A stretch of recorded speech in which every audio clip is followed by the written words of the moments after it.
All right, it's time for another JavaScript aside. And this one will be about something that's often misunderstood when it comes to the JavaScript programming language, but something we need to understand in order to understand things we'll see in Node.js.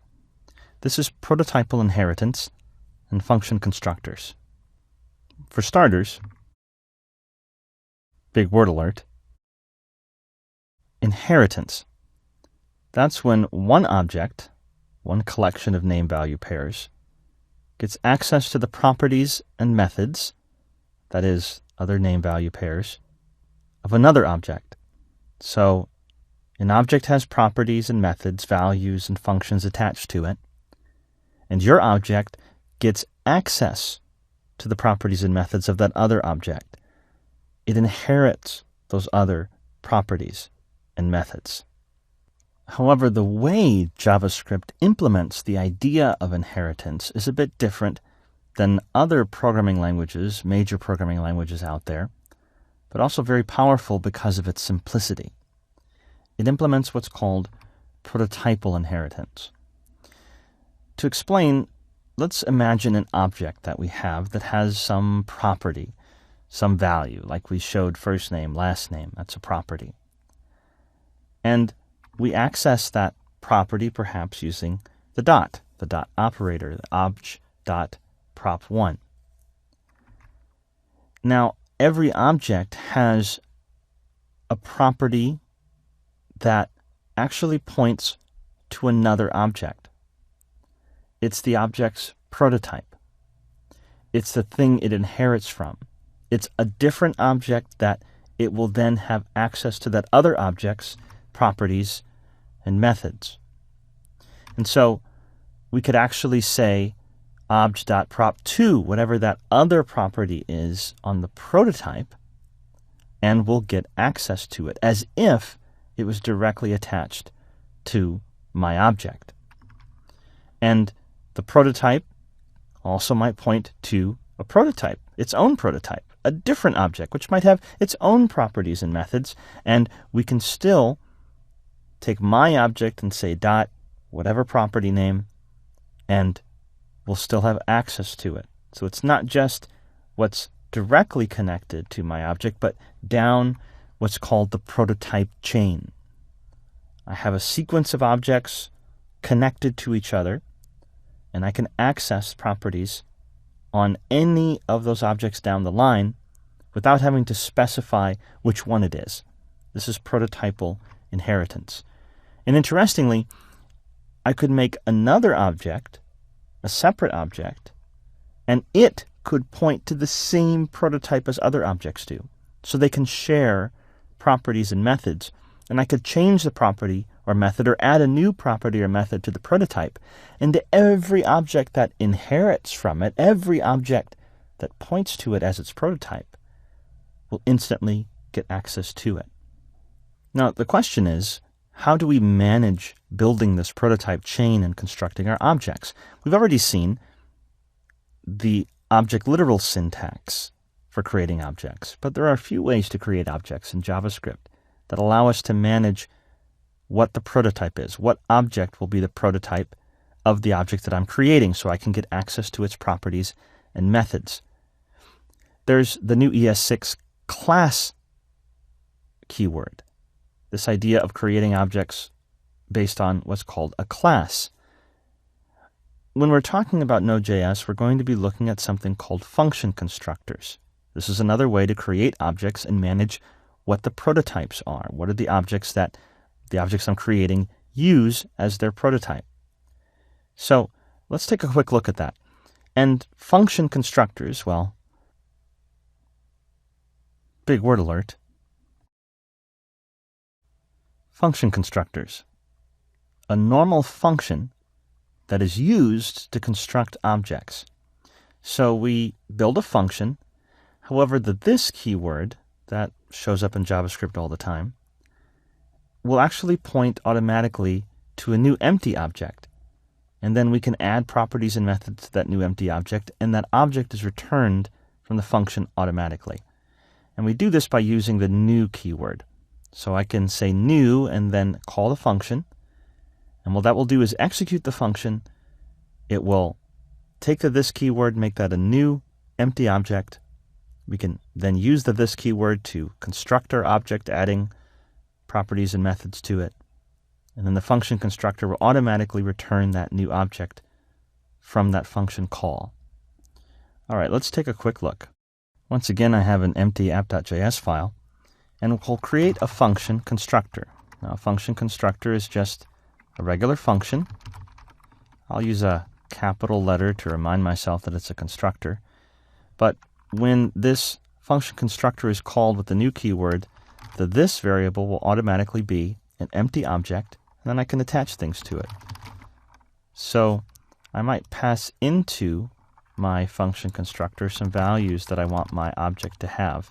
Let's do first name, last name. And then I'll say this dot first name equals first name. So I'll create a new property on this new empty object, another new property on this new empty object, and set them equal to what I pass to the function as parameters.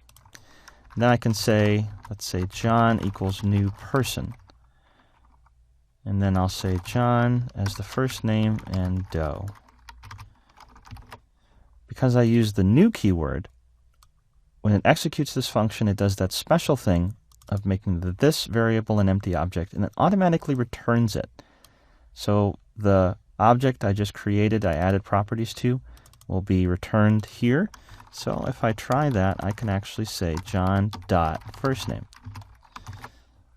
And then if I go to my command line, and I'll just run this JS file in Node, there it is. So my object was created.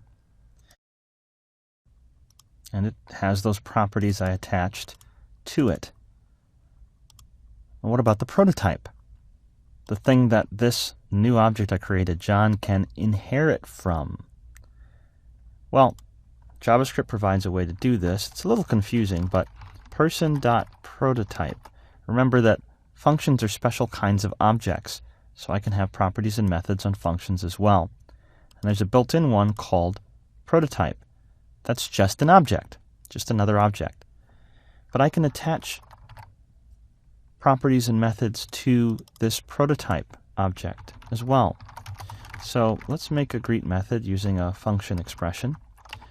And I'll just do what we did last time. I'll console.log hello first name last name. But instead I'm going to say this dot first name, so I know that I'm talking about the object, not some variable. It's there. So I have a greet function on the prototype. What happens when you use a function constructor is that any object created from the function constructor, its prototype will point to the prototype property of the function that you used to construct the object. So it's a little confusing because the name is prototype, but this isn't the prototype of person. It's the prototype of any objects created from person. So I can now say john.greet, and the JavaScript engine will search down the prototype chain because there is no greet method on John itself, but there is on its prototype, and then call it. So if I run this, hello John Doe. So whenever you see this .prototype property in code, you know what's happening is we're adding some methods and properties to be available to all objects created from this particular function constructor. See, I can create another new person. Let's say Jane Doe. And Jane also gets access to the greet method because the Jane object's prototype is this same prototype object, which has the greet on it. So there's Jane Doe and John Doe. And we can actually look at what the prototype is. This is not recommended to use or do in any real production code, but just to show it, there's a special proto in the V8 JavaScript engine that lets me see what the actual prototype object is of an object that I'm working with. So if I was to output these, notice they're both that prototype object that has the greet function on it. The proto of John and Jane is this prototype object defined as attached to the function constructor, and it has the greet method on it. And this proto property for these two objects should be the exact same object because they were both created from the same function constructor. And I can double check that by saying, is Jane.proto and John.proto the same object? Notice I'm asking, are they equal? Are they the same? And if I run this, I get true.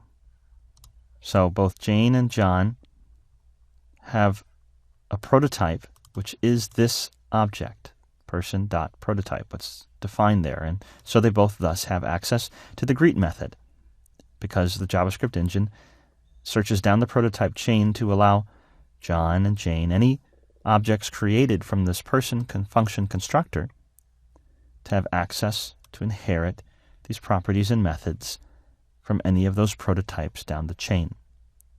So if this person.prototype also had a prototype with a different method on it or a property, the objects would still have access to those as well. But the point that we're making here is when you see .prototype, that's what we're talking about. We're talking about objects and attaching other methods and properties to make available to those objects. All right, that's enough for prototypal inheritance and function constructors. Let's move on.